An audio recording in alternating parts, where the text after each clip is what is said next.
Hey everybody, welcome to another episode in our Music Biz series. For those who are watching for the first time, my name is EJ and today we will be discussing music ownership and what it'll mean for you. It's a subject that I find that many of us struggle with, especially in the beginning of our careers with all the legal terms that can get a bit confusing. So no worries, I got your back with some helpful industry tips that I will share with you today. So let's not waste any more time and get right into the subject.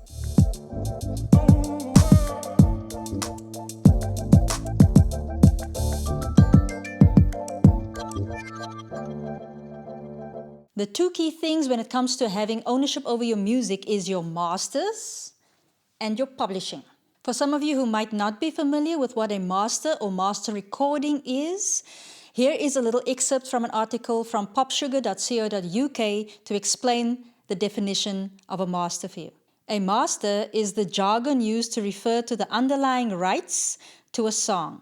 Literally, the master recording is the original version from which everything else stems. A CD, a stream on Spotify, an appearance on a movie soundtrack, being released publicly at all of those are licensed by the holder of the master rights. This also means that the holder of the master has control over the financial gains from the recordings as well. Put simply, controlling the master rights essentially means you have control over what is done with a song or album, full stop. I'm sure you guys have heard the term "don't sign your life away" already. So what does it refer to? It means that you definitely don't want to sell the rights to your master recording to either a company, an individual, or a label, or any other third party. Your masters are your future bread and butter. So if you own them, guess in whose bank account the butter is going to end up. You feel me?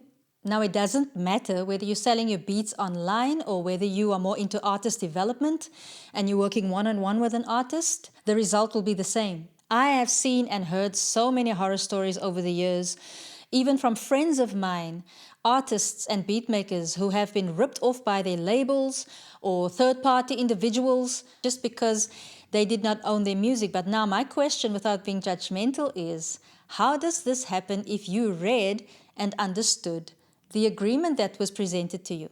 In my opinion, there's only one main reason that pushes artists into this ditch.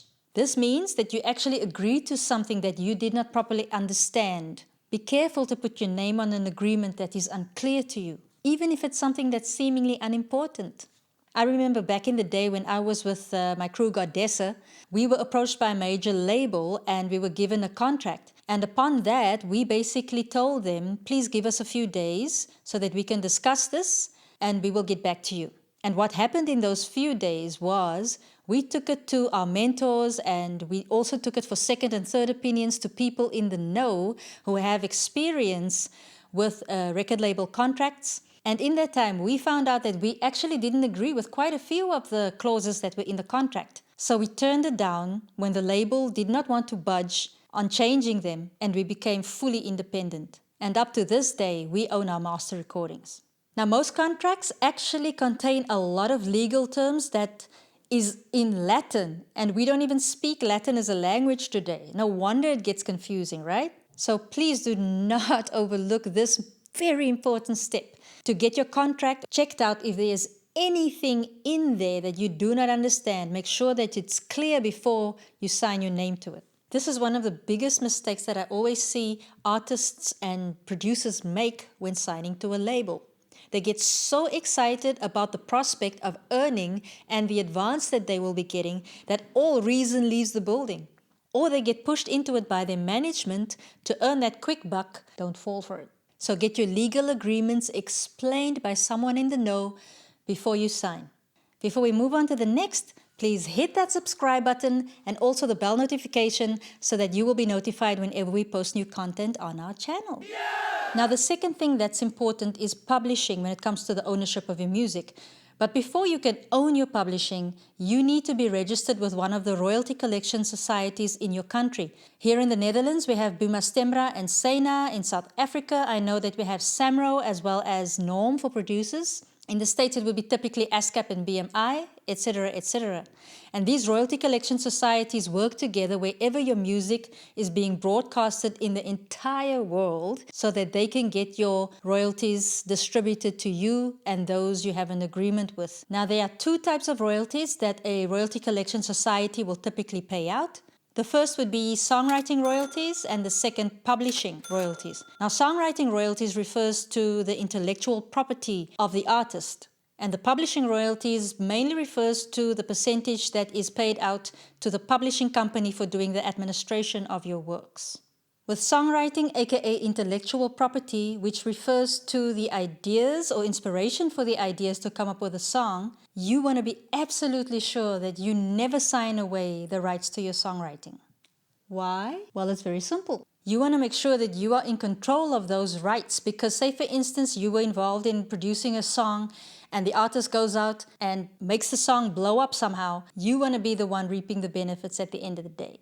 Now, when it comes to publishing companies, my suggestion would always first be to set up your own publishing company to do the administration for you. Now, I do understand that sometimes it's not that easy. The busier and busier that you get as an artist, and you might not have the time or the energy for it because you would like to focus on your music and the creative side of it. But this is very important, so let me explain. Now, the function of a publishing company is to administer your works as well as find placements or licensing deals for your work. And in return, what they charge is either 15 to 25%, and believe me, I have seen more than that charged on a contract to get your works exposed in the market. So cut out the middleman unless you are certain that they are a really good publishing company and they are proactive in finding placement for your works. If they can add value to your career for a certain percentage, then go ahead. It's all up to you. But there are so many scenarios in which a publishing company is not proactive in finding placements for your work. This is what thebalancecareers.com has to say about it. Other publishing companies are far less engaged with their clients. They tend to evaluate a composition, make a decision about its profitability potential, and then purchase a chunk of its royalties. These companies offer little, if any, creative support to their songwriters and are more reactive than proactive when it comes to seeking licensing opportunities. Although they will still handle the administration of the songs on their rosters, they tend to respond to offers rather than going out and trying to generate them. So this is why in some cases, in my opinion, it is better to own your own publishing company and find other ways of finding placements for your work. In that way, you still retain that 20 to 25% of your songwriting royalties that would have gone to the publishing company you would have assigned your works to. And please be careful of signing a contract with a publisher that wants a huge chunk of your songwriting royalties because that's your intellectual property.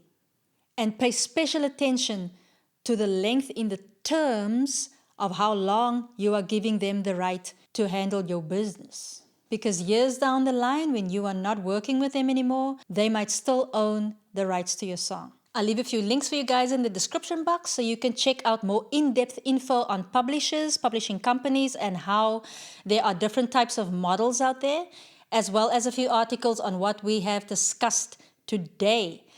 And my suggestion would also be to get this book by the author Donald S. Passman called All You Need to Know About the Music Business. And this is the 10th edition. It has been around for 25 years and is considered to be the music industry Bible. And it is essential to have this book in your collection. So go get a copy if you haven't already. So with that, guys, I'd like to thank you for watching. Please feel free to leave your suggestions or your comments or questions in the comment section, and I'll definitely get back to you ASAP. Please stay safe, take care. I'll peep you in the next.